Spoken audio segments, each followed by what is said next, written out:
명절이라 얼굴들이 많이 안 보이네요. 하지만 여러분 휴가 다 다녀오세요. 주님도 편한 곳에서 쉬어라 그런 말씀 하신 적이 있어요. 미국을 비롯해서 각 나라는 다 대통령이나 위정자들이 법적으로 쉴 수 있도록 다 법을 만들어 놨어요. 하나님도 쉬라고 그랬으니까 일정한 기간 동안 이렇게 영적으로 또 육체가 주님의 은혜와 위로로 이렇게 안식을 갖는다는 것 좋은 일입니다. 이번 주 우리 중고등부 학생들이 수련회를 갖게 됩니다. 6일부터 8일까지 강화 갈멜산 기도원에서 수련을 갖게 되는데 제가 보고를 들어보니까 우리 성도들의 자녀들도 한 8명 정도가 수련에 빠지고 학원을 간다는 말을 들었어요. 특별한 기간이니까 애들 담대히 좀 하루쯤 이렇게 결석을 시키고요. 수련에 보내세요. 훨씬 더 유익이 될 줄로 믿습니다. 하루 학원 안 나간다고 큰 지장 없으니까 믿음으로 결단하고 애들을 함께 보내주세요. 그러면 말씀과 좋은 그런 교육을 통해서 영성훈련과 앞으로 큰 삶의 비전을 심어주게 될 줄로 믿습니다. 그래서 8시 30분에 교회에서 모여서 출발하게 되니까 같이 여러분 보내주시고 또 우리 성도님들이 격려와 찬조와 위로를 해주시기를 바랍니다. 성공적으로 수련회 마칠 수 있도록 그렇게 해주시면 고맙겠어요. 김선영 전사님이 사임을 하셨는데요. 개인적으로는 아무런 감정도 사심도 없습니다. 그러나 우리 교회가 비상하고 도약하는 중요한 시기에 아무래도 안 되겠다 그렇게 기도하는 가운데 결단하고 사역을 그렇게 시켰으니까 교회를 위한 결단이니까 너무 여러분 섭섭해하지 마시고 꼭 교육자들이 떠나면 그 후유증이 조금 있는데 절대 그렇게 생각하지 마시고요. 제가 모셨던 분을 제가 권고사직시키는 것은 그렇게 깊이 생각하고 한 것이니까 물론 처음에 채용할 때 잘 심도 있게 잘 살피고 모셔야 되는데 그렇지 못한 것 제가 사과드립니다. 죄송합니다. 앞으로 더 잘 지혜롭게 사역자를 모시도록 그렇게 노력하겠습니다. 나도 하나님께 쓰임받을 수 있을까? 두 번째 말씀을 드리는 겁니다. 주님께서는 연약한 자를 들어 쓰신다는 겁니다. 제가 지난주에 말씀드릴 때 우리 믿음의 사람들은 이 땅을 살아가면서 가장 행복하고 가장 기쁘고 가장 성공적인 삶은 뭐니 해도 하나님 앞에 붙들려 쓰임받는 것이다. 왜 하나님께서 우리를 불렀느냐? 우리를 구원하고 하나님 자녀 삼으시려고. 왜 하나님 우리를 불렀느냐? 하나님의 온갖 것을 주시려고, 복을 주시려고 불렀습니다. 왜 우리를 불렀느냐? 우리를 하나님의 뜻을 따라 사용하시려고 불러주셨습니다. 그래서 우리 믿는 사람은 구원받은 것으로 만족하고 내가 하나님 앞에 기도해서 뭔가 얻었다고 이루었다고 성공했다 거기에 만족하지 말고 최종 하나님의 뜻에 합당한 사람들로 쓰임받는 것이 여러분 삶의 목적이 되시기를 바랍니다. 그래서 목적이 이끌어가는 삶이 되세요. 그것은 곧 내가 하나님의 영광을 위해서 쓰임받는 것이 삶의 목적이 되어야 됩니다. 아멘. 여러분 그래서 하나님께서 말씀하시기를 내가 너를 통해서 내 뜻을 다 이룰 때까지 결단코 너를 떠나지 않을 것이다.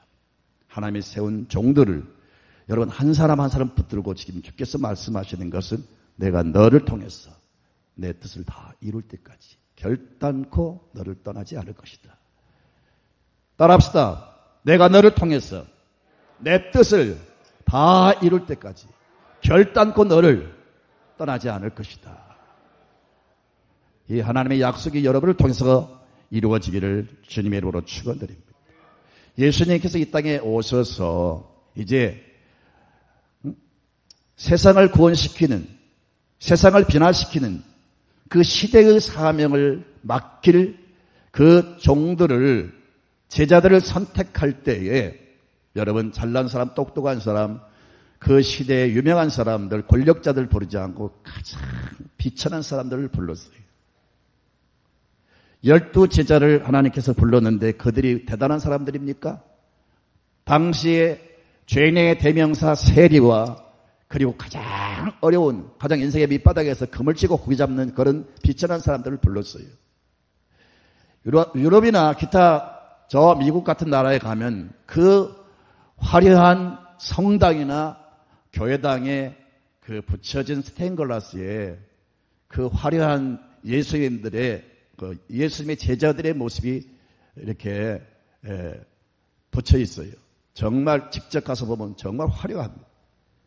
그래서 저렇게 아름답게 장식을 해서 이렇게 예술가들이 만들어서 이렇게 붙여서 우리가 볼 때 굉장히 신비스럽기도 하고 분명히 그 장면들을 바라볼 때 우리와 다른 사람으로 여겨집니다. 그리고 여러 가지 장르를 통해서 여러 가지 방법을 통해서 그들의 그 모습을 미화시킨 건 사실입니다. 그러나 절대 우리는 착각해서는 안 될 것은 그것은 본 모습이 아닙니다. 우리와 똑같은 모습입니다. 다를 게 아무것도 없어요. 똑같은 모습이에요. 그런데 우리 주님이 그들을 불러주셨다는 겁니다.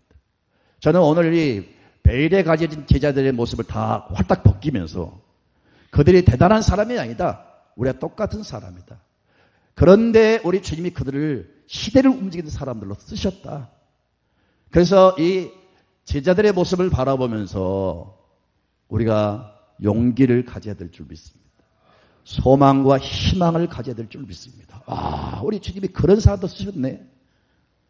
우리가 다를 바가 없는데 왜 이렇게 귀한 도구로 쓰셨을까? 그걸 바라보면서 나도 쓰임받을 수 있다. 그런 희망과 비전을 가슴에 품기를 바라요. 제자들은 어떤 사람이었습니까? 첫째로 여러분 초인이 아니라 평범한 사람들이었다는 겁니다. 대단한 능력 있는 사람들이 아니었다는 거예요. 우리와 다른 사람이 아니었다는 거예요. 평범한 사람들이었다는 겁니다. 그들이 여러분 경험도 없어요. 사실은요. 요한은 나이가 그때 한 19살, 18살. 지금으로 말하면 고등학교 2학년 정도의 나이였어요. 그리고 다른 제자들도 다 대부분 20, 30대 그런 청년들이었습니다. 나이가 많다고 하는 베드로도 예수님과 비슷한 나이였어요. 그러니까 세상을 살면서 무슨 경험이 있습니까? 경험이 있다면 삶의 현장에서 금을 치고 고기 잡는 것. 그리고 세금을 거두는 그 세리장이 아니라 세리로서 일했던 것. 그것이 전부예요. 무슨 화려한 스펙도 없어요. 그런데 그들을 불러서 그 엄청난 역사를 이루셨습니다. 여러분, 마태복음 17장을 보면 그런 말씀이 나와요. 기다스의 믿음을 말씀하시면서 이 믿음이 있는 사람은 이 산을 명하여 저기로 옮겨져라 해도 옮겨질 것이요. 너희가 못할 것이 없다 그랬습니다.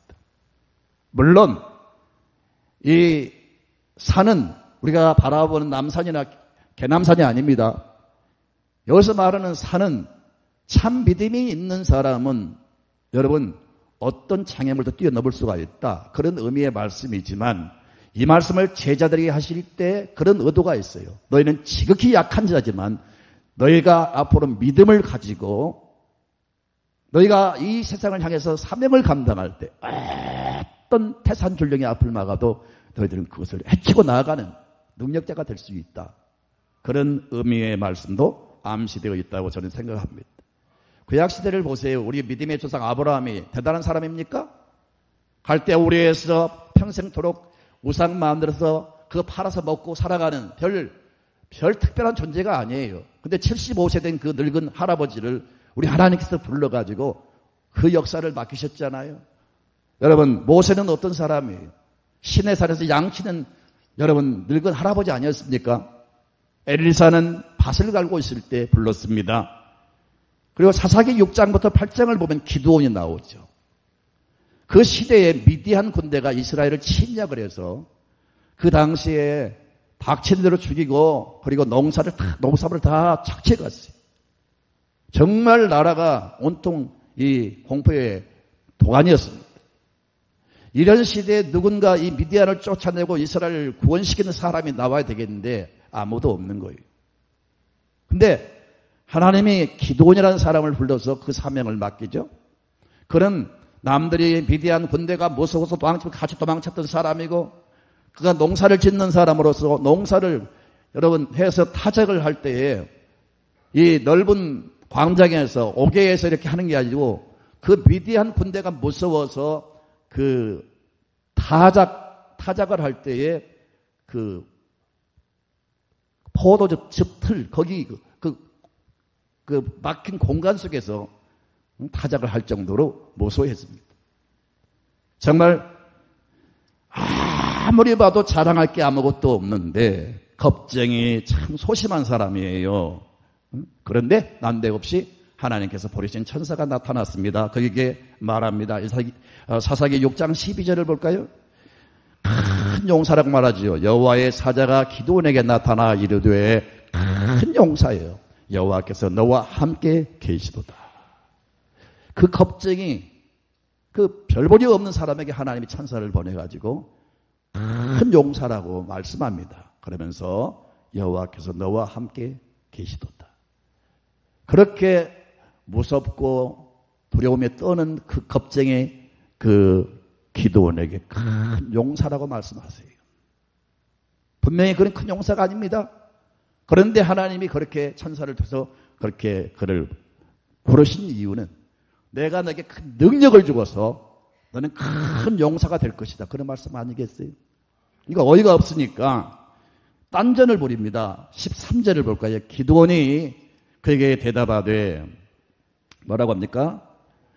오 나의 주여 여호와께서 우리와 함께 계시면 어찌하여 이 모든 일이 우리에게 일어났나이까? 무슨 말이냐면요. 지금 하나님 앞에 원망하는 거죠.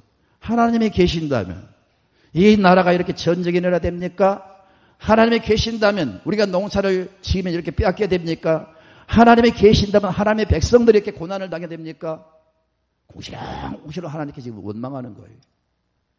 여러분, 그런데 이런 사람을 마침내 큰 능력을 부어서 그 시대, 여러분 미디안 군대를 다 물리치고 이 기드온이 300명 용사를 이끌고 가서 과감히 다 물리치고 승리를 거두어서 그 위기에서 민족을 구원하는 사람으로 쓰신 것을 볼 수가 있어요.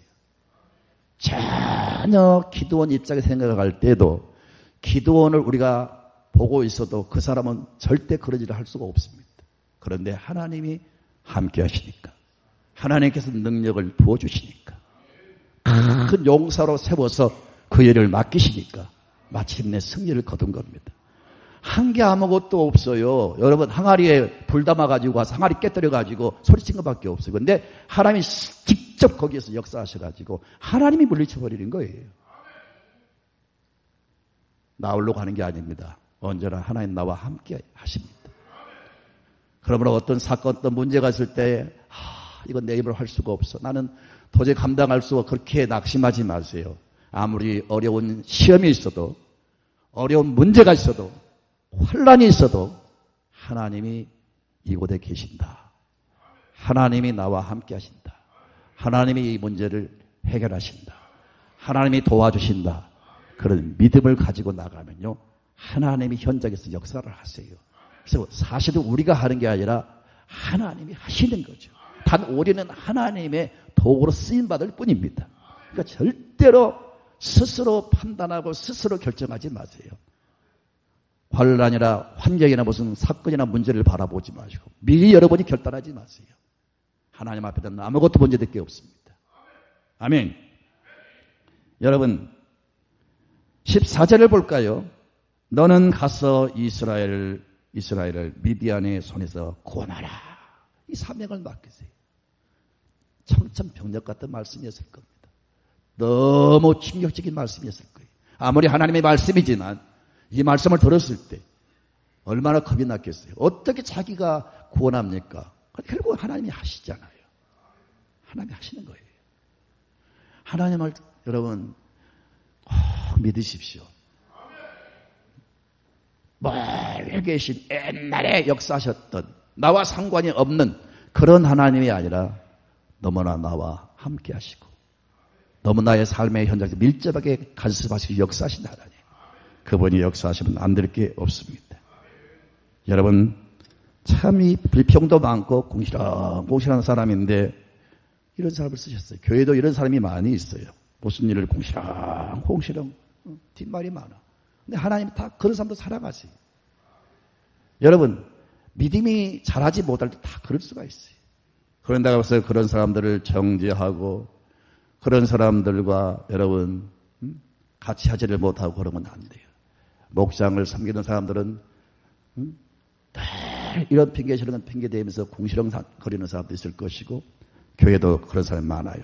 그러나 그런 사람이 다 주의 은혜가 임하면 성령의 역사하셔서 변화가 되면 다 크게 쓰임 받는 거예요. 처음부터 완전한 사람이 없어요. 처음부터 여러분 하나님 쓰시기 온전한 사람이 없어요. 다 허물 많고 연약하고 부족한 사람들을 하나님이 이런 방법 저런 방법을 동원해서 만지시고 타치해서 변화시켜서 결국은 쓰세요. 스스로 여러분 사람을 정죄하지 않기를 원합니다. 여러분 교회도 다 지각한 사람이 있어요. 좋은 사람이 있어요. 속상하죠. 어떻게 마음에 든 사람만 있겠어요. 이런 사람 저런 사람이 있는데 이걸 참지를 못하고 어떤 목사님 막 사나운 목회를 하신 분이 있어요. 강단에서 저주를 하고 막 포곤하는 사람들이 있어요. 그런 목회가 잘 될 것 같아요? 안 되는 거예요. 지각하는 사람이 많으니까 어떤 분이 그런 말을 했어요. 목사님, 예배 시간 딱 되면 교회 문을 잠가야 됩니다. 그렇게 하면 목회가 잘 될 것 같아요? 늦게 오는 사람도 있어요. 예배 시간이 좋은 사람도 있고요. 별별 사람 다 있어요. 옛날에 우리 교회 강다리 목사님이 오셔서 그런 말씀하셨어요. 꽃이란 봄에 피는 꽃이 있고 여름에 피는 꽃도 있고 가을에 피는 국화꽃도 있고 겨울에 피는 꽃도 있다. 그게 무슨 꽃일까요? 무슨 꽃이? 동백꽃입니다. 동백꽃의 아름다움을 여러분 정말 느껴보신 적이 있습니까? 그 추운 겨울에 그 폭풍 몰아치는 그 엄동설 안에 그 폭설이 내리는 그런 추운 날씨에도 그 하얀 눈 덮인 그 나무 속에서 빨갛게 한석이 탁 얼굴을 내미는 그 모습 보세요. 진짜로 감동입니다. 정말 꽃이 아름답습니다. 이런 꽃도 있단 말이에요.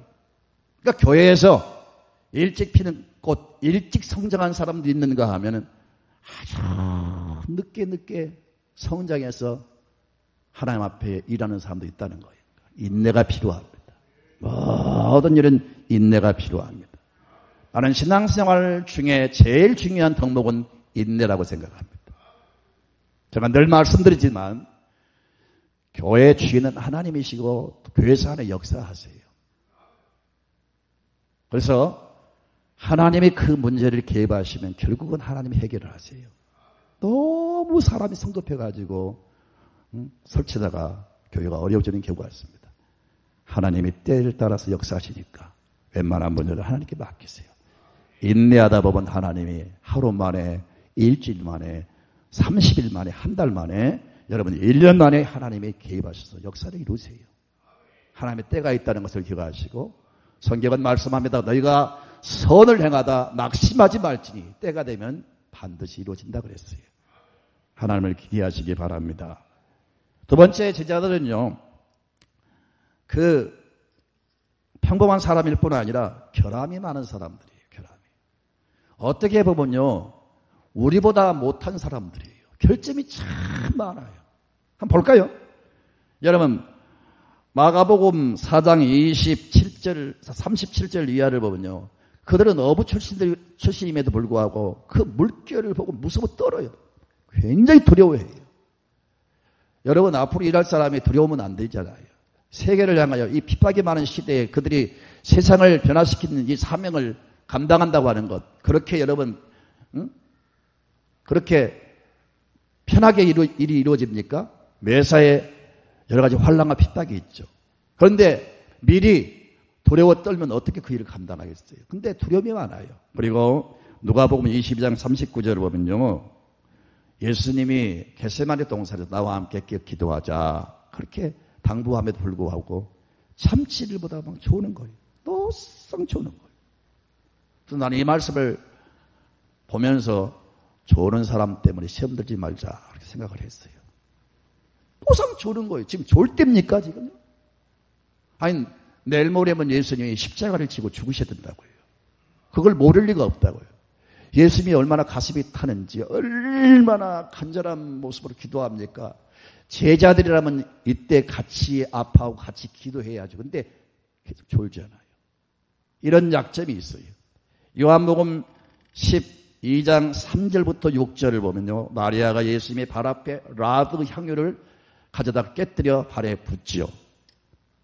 자, 이건 예수님의 장사를 위한 일이었다고 예수님이 공개적으로 칭찬을 했어요. 그런데 제자들은 전혀 여러분 이 센스가 없는 사람들 뭐라고 합니까? 그 향유를 허비한다고 책망하잖아요. 자기들은 대단한 박애주자처럼 생각하면서 이 향유를 바르다가 가난한 사람을 도왔으면 좋지 않겠느냐. 왜 이 향유를 허비하느냐. 그렇게 책망하잖아요. 이렇게 여러분 주님과 이 마음이 맞지 않는 사람들이었어요. 그리고 누가복음 9장 54절을 보면요. 그 사마리아 사람들이 예수님의 말씀을 불순종했어요. 그러니까 성격이 급한 제자들이 주님 하늘에서 불을 내가지고 싹 그냥 이 성을 불태워버립시다. 그러니까 성격이 아주 급한 사람들입니다. 지금 이해가 됩니까? 제자들이 지금 결점을 얘기하는 거예요. 그리고 요한복음 9장 1절부터 2절을 보면요. 예수님께서 제자들을 이끄시고 길을 가십니다. 사실은 우연히 그곳으로 가신 게 아니고 날 때부터 이 보지를 못하는 맹인 그것도 구걸에 살아가는 불쌍한 사람이 그곳에 있다는 사실을 알고 그곳으로 발길을 옮긴 거예요. 예수님은 그를 정말 불쌍한 마음으로 다가가는데 제자들은 그 맹인을 보자마자 뭐라고 정죄합니까? 주님, 이 사람이 날 때부터 소경된 것은 이 사람의 죄 때문에 아니면 이 사람의 부모 때문에 이 사람이 소경됐습니까? 도대체 무슨 죄 때문에 이 사람이 소경됐습니까? 벌써 딱 죄를 뒤집어 씌워가지고 죄 때문에 이 사람이 맹인됐다는 거예요. 얼마나 생각이 악합니까? 근데 예수님은 이 사람이 죄를 지어서 이 사람의 부모가 죄를 지어서 소경된 것이 아니고 이를 통해서 하나님이 나타낼 영광이 있다고 말씀했어요. 얼마나 우리가 모르고 사람을 정죄할 때가 많습니까? 제자들이 그렇게 모른정하고 아주 무서운 사람들이. 근데 어떻게 이런 결점을 가진 사람들이 여러분 쓰임받을 수 있을까요? 참 우리는 이 제자들의 모습을 보면서 이 결점 많은 사람들을 쓰시는 주님의 이 섭리를 보면서 용기를 가지세요. 나는 참 부족한데 나는 허물이 많은데 나는 결점이 많은데 내가 어떻게 쓰임받을 수 있을까? 그렇게 스스로 여러분 자포자기한 사람들 있죠? 그러지 마세요. 주님은 얼마든지 우리를 변화시키시고 그 결점도 장점으로 바꾸어서 쓰실 때가 올 것입니다. 중요한 것은 내 모습이대로 주님께 자꾸 드리세요. 다 같이 내 모습이대로 주받아 주소서 나를 위해 돌아가신 주 날 받아 주소서. 아멘. 아멘입니다. 교회사에 어떤 복음을 위해서만이 쓰임받는 사람만이 아니고 세상에서도 여러분 크게 쓰임받는 일반적인 사람들도 많습니다. 예컨대 에디슨은 어떤 사람입니까? 학교에 들어가서 3개월 만에 퇴학당한 사람입니다. 정상인들과 같이 공부할 수 없는 아이다. 그래서 이 아이를 부덕불 집으로 데려가십시오. 퇴학을 맞았어요. 그런데 어머니도 믿음의 사람, 자신도 믿음의 사람이어서 열심히 기도하고 참 여러분 그 어린 행동을 보면요. 그 자기 몸으로 달걀을 품어서 여러분 부활을 시키겠다고 며칠간 달걀을 품고 있었던 적도 있고요. 기차 안에서 뭘 실험하다가 기차가 불나버린 적도 있고요. 정말 그의 행동이 엉뚱하고 정말 어디로 튈지 모르는 그런 문제가 많은 애였어요.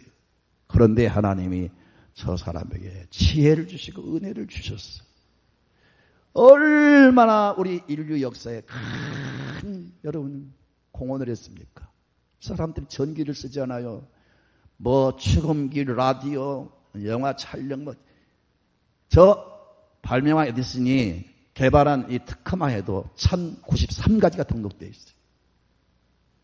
세상에서 정말 쓸모없는, 더 이상 공부할 수 없는 결함이 많은 아이를 하나님이 그렇게 만들어 주신 겁니다.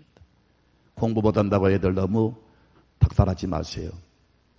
너무 자식들에서 여러분 비관하지 마세요.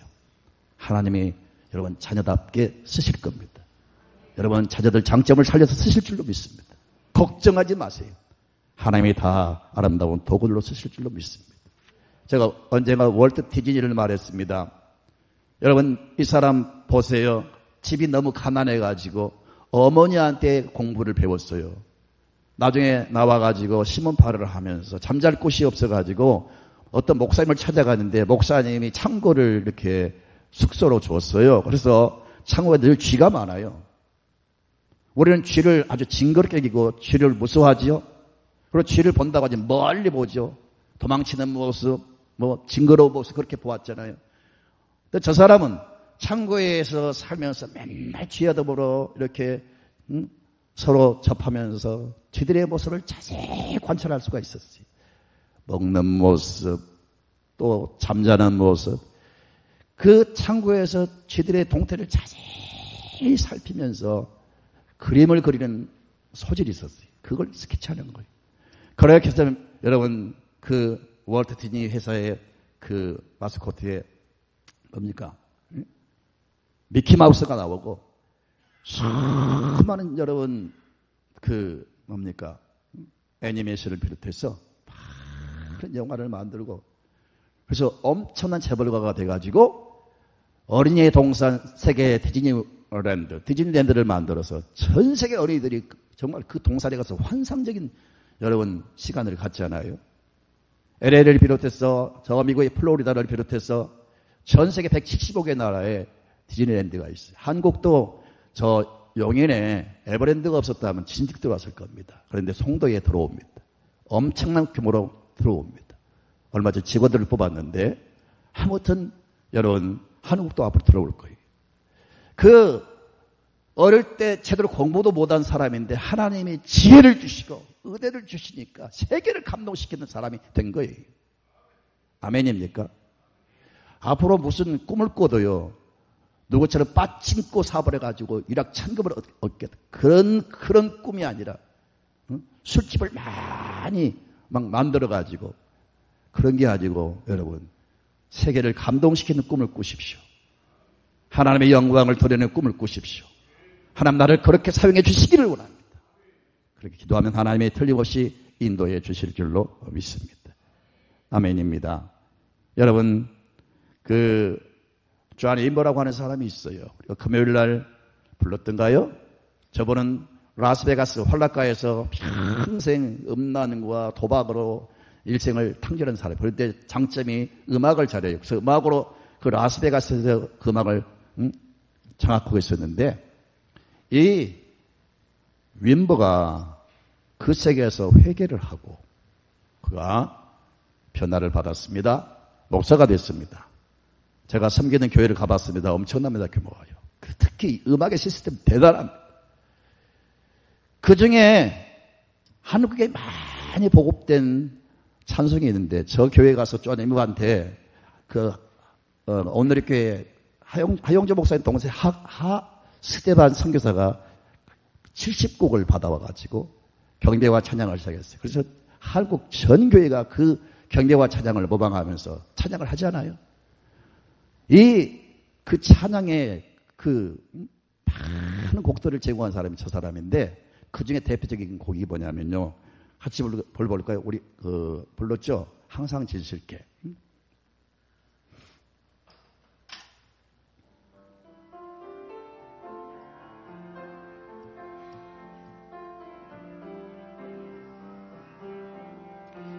항상 진실케 내 맘 바꾸사 하나님답게 하여 주소서. 주는 토기장에 나는 진흙 날 빚으소서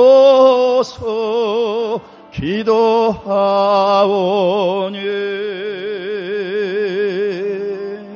항상 진실케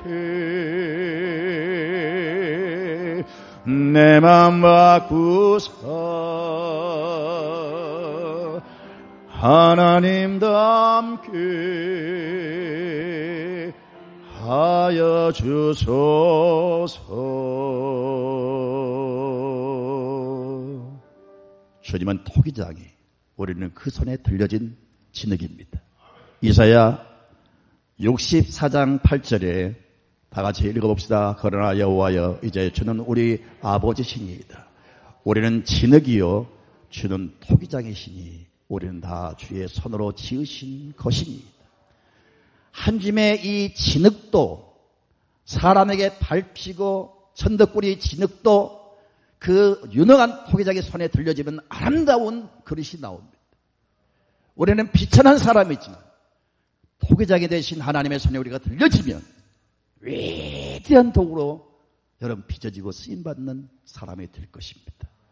주여 나를 빚어 주시옵소서. 나를 새롭게 하시옵소서. 나를 변화시켜 주시옵소서. 나를 하나님의 영광스러운 보화를 담아주시고 하나님 아버지 영광의 도구로 사용해 주시기를 원합니다. 기도하세요. 하나님이 역사하실 줄로 믿습니다. 자, 이런 제자들이 쓰임받는 비결이 무엇일까요? 여러분, 그들이 두드러진 장점이 없습니다. 결함이 많습니다. 그럼에도 불구하고 쓰임받게 된 것은 무엇보다 주님과 함께 있었기 때문이죠. 주님이 그들을 붙들어 주시기 때문인데 제자들의 입장에서 볼 때 그들은 순수했어요. 주님의 말씀이라면 가장 배우려고 노력하고 순종을 했어요. 그러니까 우리 주님이 쓴 거죠. 다 쓰셔도 불순종한 사람은 쓰실 수가 없습니다. 여러분 자꾸 주의 말씀을 경청하시고 그리고 듣고 깨달은 말씀은 자꾸 순종을 하세요. 순종을 통해서 하나님 인도에 가시고요. 순종을 통해서 역사를 하세요. 그러니까 말씀을 듣지 않고 순종하지 않으면 더 이상 뭘 기대할 수가 없어요. 자꾸 어린아이처럼 주의 말씀을 귀히 여기고 순종하세요. 그게 그들의 장점이었습니다. 여러분, 성경을 보면 주의 은혜를 자꾸 물로 묘사해서 말씀하잖아요. 너희 목마른 자들아 물로 나오라. 응? 복 있는 사람은 샘 곁에 심기운 나무라고 했잖아요. 요셉은 그런 사람이라고 했잖아요.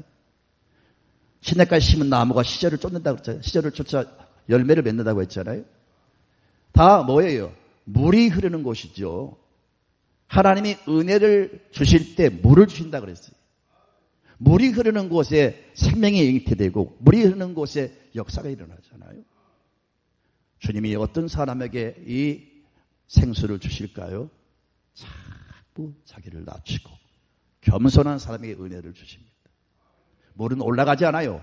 올라간다 한들 떨어집니다.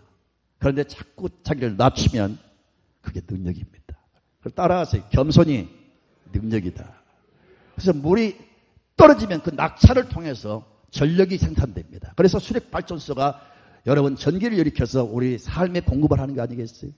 자꾸 낮아지세요. 거기서 역사가 일어납니다. 우리 주님 하늘에서 낮아졌어요. 나는 주님의 목회 방법을 일찍 깨달았어요. 주님의 목회 방법은 대접받고 높임받는 목회가 아니고 권위 있는 목회가 아니고 주님의 목회 방법은 망가지는 목회였어요. 주님이 제자들과 함께 동고동락할 때 여러분 항상 좋은 모습만 보였겠어요. 잠자는 모습도 보였을 것이고 심지어 방귀 뀌는 모습도 보여주셨을 것이고 응? 막 목욕을 못해가지고 악취가 진동하는 모습도 보여주셨을 것이고 그런 모습을 제자들에게 그냥 그대로 다 내보인 거예요. 망가진 모습 아니겠어요? 그리고 당시에 예수님 상대한 사람들은 어떤 사람들이었습니까? 세리, 창기, 여러분, 그리고 문둥병자, 이런 사람 아니었어요? 바리새인 경건한 사람들이 예수님의 그 사역을 보시고 욕했지 않습니까? 아니요, 어떻게 세리와 함께 밥을 먹고, 어떻게 문둥병자와 밥을 먹고, 어떻게 창기와 함께 거할 수 있단 말인가? 물론 예수님이 창기와 무슨 상관을 했다 그런 말이 아니고 창기를 찾아가서 그를 용서하잖아요. 그때 소위 하나님 잘 믿는다는 엘리트 그 여러분 믿음의 사람들, 그 서기관들이 바리새인들이 예수님을 욕했잖아요. 그들이 바라볼 때 정말 예수님 모습은 망가지는 목회였어요. 저는 그걸 배웠습니다. 그래서 저는 일찍 벌을 받아서 일할 때부터 망가지는 목회를 했습니다. 잠잘 곳이 없어서 그 마당에 멍석을 깔고 거기서 잠을 자고 모기가 막 아무튼 돼지 소를 기르기 때문에 모기가 얼마나 많은지 몰라요. 모기 뜯기면서 여름 내내 살았고 뭐 같이 밥을 먹고 시골은요 옛날에 김정자 거기서 말 거예요. 반찬을 관리를 못 해가지고 밥을 먹으면 그냥 밥상에 된장 고추장에 아십니까? 그냥 다 먹었어요. 정말 논에서 논도 같이 논은 없었어요. 밭에서 일도 하고 나무도 같이 해서 떼고 그러면서 목회를 시작했고요. 나환자촌에서 그 환자들하고 목회할 때도 그냥 같이 뒹굴고 먹고 마시고요. 교회를 건축할 때도 손으로 다 벽돌 찧어서 몇 교회를 건축하고 지금까지 저는 목회하면서 정말 권위 있는 목회를 해본 적이 없습니다. 혹시 여러분 눈에 그렇게 보였을지 몰라도 저는 망가지는 목회를 했습니다. 그래서 어떤 성도는 그렇게 말을 해요. 목사님은 강단에서 아주 준엄하고 아주 참 권위 있게 보이는데 내려오면은 우리 똑같아요. 꼭 형님 같아요. 우리 장로님도 그런 분이죠. 목사님은 같이 있으면 형님 같아요. 제 자랑을 하는 게 아니고 예수님의 목회 방법을 제가 배웠단 말이에요. 저는 평생 고생만 했지 솔직히 제가 목회를 해서 무슨 부귀 영광을 누린 게 없어요. 겨우 늘 사람께 이렇게 여러분들 잘해 주셔서 이제 집도 이렇게 들어가서 살게 되고 뭐 사례금도 받고 그동안에 진짜 뭐 조금 받으면 딱 건축한테 바쳐버리고 아무것도 없는 거지 같은 생활을 했어요. 앞으로 마찬가지입니다. 제가 무슨 허황 때 무슨 부귀 영광을 추구하지 않습니다. 그저 남은 10년 동안 성실하게 목회하다가 남은 10년 동안 더 많은 교회를 건축하고 더 많은 선교사를 보내고 어찌하든지 한 가지 큰 소원이 있다면 다음 세대에게 좋은 작품을 넘겨드리는 겁니다. 그리고 저는 물러가는 거예요. 그것이 솔직한 제 비전입니다. 여러분 10년 동안 잘 할 수 있도록 40년을 무사히 달려왔습니다. 이제 10년 남았는데 도와주시고요.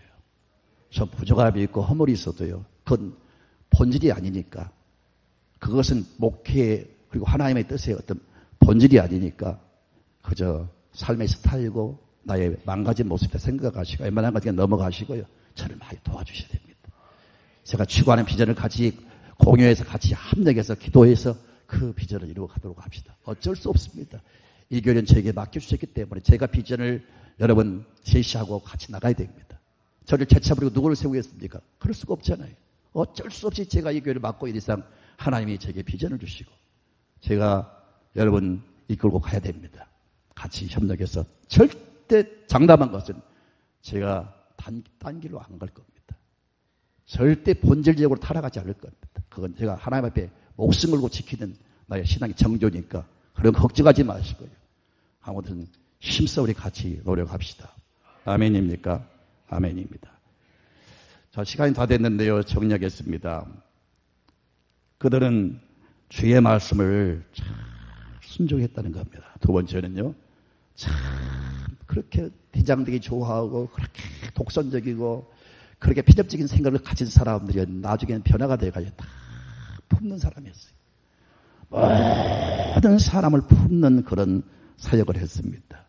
사랑하는 성도 여러분, 그래서 베드로가 성숙한 다음에 그렇게 말합니다. 베드로전서 4장 8절을 볼까요?